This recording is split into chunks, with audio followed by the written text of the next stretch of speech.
ಪ್ರಪಂಚವನ್ನು ಸುತ್ತಿ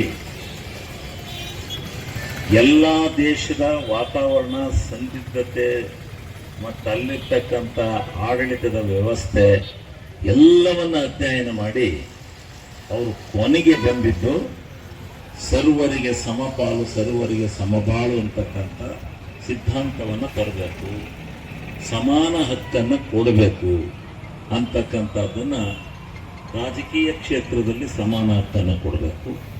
ಅದರ ಜೊತೆಗೆ ಶತಶತಮಾನಗಳಿಂದ ಯಾವ ಶೋಷಿತ ವರ್ಗಗಳಿದ್ದು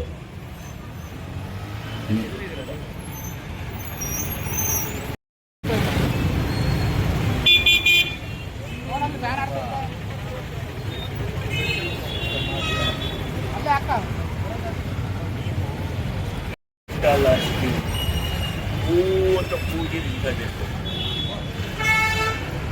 ಅವರು ಆಗ ಅವ್ರು ಮುಖ ನೋಡ್ತಿರಲ್ಲ, ಅವರು ಯಾಕೆ ಕೂಗೋಸ್ಕರ ನಾನು ಗೊತ್ತಾ ಇದ್ದೀನಿ.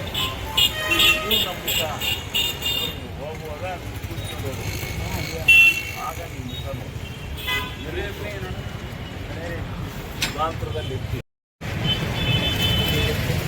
6-7ನೇ 5ನೇ ಶತಮಾನದಿಂದ ಓದಿ 5ನೇ ಶತಮಾನದಿಂದ ಏನಾದ್ರು ಓದಿದ್ರೆ ಅದರ ಆಧಾರದ ಮೇಲೆ ಬಸವಣ್ಣವರು ದಲಿತ ವರ್ಗಕ್ಕೆ ನಿಂತಾರೆ.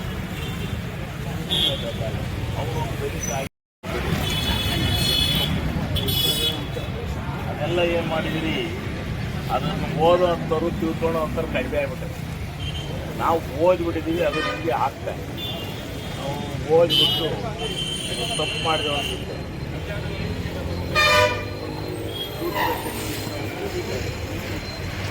ಏನಾದರೂ ಓದಿ ಏನೇನು ಶಿಕ್ಷೆ ಕೊಟ್ಟಿದ್ದಾರೆ ಅವರು, ಯಾವ್ಯಾವ ಸಮಾಜ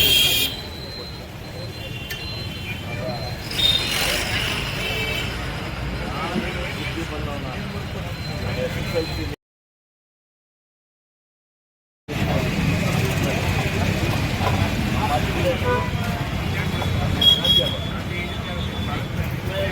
ಮಧ್ಯೆ ಹೋಗಂತ ಬರೀತಾರೆ. ಇಡೀ ನಮ್ಮೂರಲ್ಲಿ ಆಮೇಲೆ ಶಾನ್ಭೋಗರಿಗೆ ಶಾನ್ಭೋಗರಿದ್ದಾಗ ವಯಸ್ಸು ಕೊಟ್ಟವ್ರಿಗೆ ನಮ್ಮ ಅಜ್ಜ ಚೇರ್ಮನ್, ಅದು ಚೇರ್ಮನ್ ನಂಜ ಬಾರೋ ನಮ್ಮದೇ ಕಣ್ಣಿಗೆ ಕಾಣಿದೆ. ನಾನು ಅವತ್ತೇ ಪ್ರೊಟೆಸ್ಟ್ ಮಾಡಿದೆ, ನಂಜೇಗೌಡ ಅಂತ ಕರೆದ್ರೆ ಕರಿ, ಇಲ್ಲ ಅಂದ್ರೆ ಹಂಗೆ ನಮ್ಮೂರಲ್ಲಿ ಕಲೆಕ್ಟ್ ಆಗಿದೆ.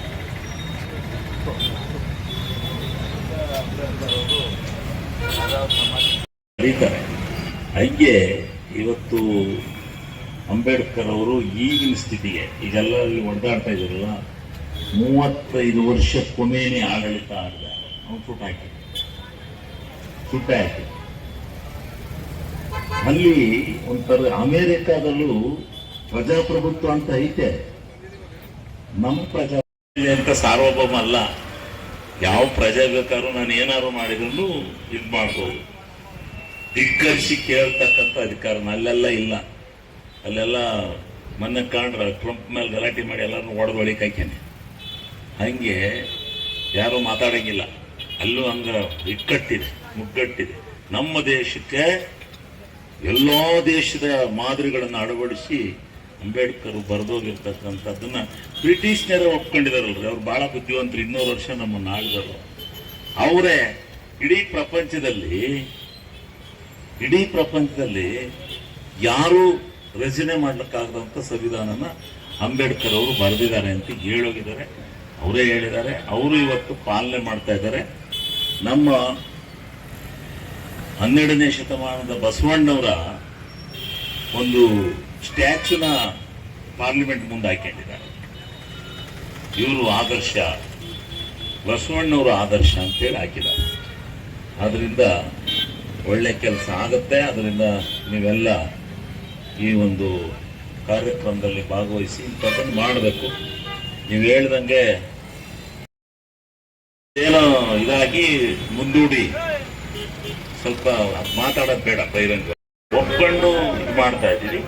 ಅಂಥ ಸಂದರ್ಭದಲ್ಲಿ ಅದನ್ನ ಅಂಬೇಡ್ಕರ್ ಎಲ್ಲೋ ಒಂದು ಅವರ ಇದಕ್ಕೆ ಬರ್ಬೋದು, ಹಂಗೆ ಹಿಂಗೆ ಅನ್ನೋದಲ್ಲ. ಇಡೀ ಭಾರತ ದೇಶಕ್ಕೆ ಒಂದು ಹಿರಿಮೆಯನ್ನು ತಂದುಕೊಟ್ಟು ಇದ್ದಾರೆ ಅವರು. ಅವ್ರು ಬರೆದಿರ್ತಕ್ಕಂಥ ಎಲ್ಲ ಪದಗಳನ್ನು ನೀವು ಅರ್ಥ ಮಾಡಿಕೊಂಡ್ರು ಈ ದೇಶದ ಗೌರವವನ್ನು ಎತ್ತಿ ಹಿಡಿದಿದ್ದಾರೆ. ಆ ಕೆಲಸವನ್ನು ನಾವು ಮಾಡಬೇಕು. ಅಂಬೇಡ್ಕರ್ ಅವ್ರ ದಿನಾಚರಣೆನ ಇವರು ನನ್ನ ತಪ್ಪು ಈ ಸಮಾಜದವರು ವೆಂಕಟೇಶನ್ ಮಾಡ್ತಾನೆ ಅಂತಲ್ಲ, ನಾವು ಮಾಡಬೇಕು. ನಾನು 3-4 ಸಾವಿರ ಜನ ಶೇಷ ಮಾಡ್ತಿದ್ದೆ.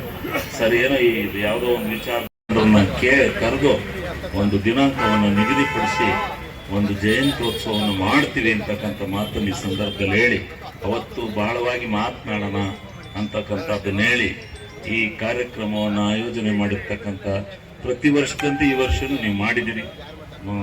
ಇವತ್ತು ಜಯಂತಿ ಅಂತ ಅಟ್ಲೀಸ್ಟ್ ಹೋಗೋ ಬರೋ ಜನಕ್ಕೆ ಇವ್ರಿಗೆಲ್ಲ ನೀವು ಮನವರಿಕೆ ಮಾಡಿಕೊಡ್ತಕ್ಕಂಥ ಕೆಲಸನ ಆಚರಣೆಯನ್ನು ಸರಳವಾಗಿ ಮಾಡಿದಿರಿ. ಭಾಳ ಸಂತೋಷ.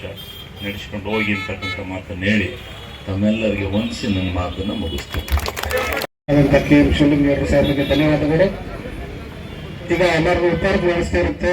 ಉಪಹಾರದ ವ್ಯವಸ್ಥೆಯನ್ನ ಸ್ಟಾರ್ಟ್ ಮಾಡಬೇಕಂತ ಕೇಳ್ಕೊತಿದ್ದೀನಿ.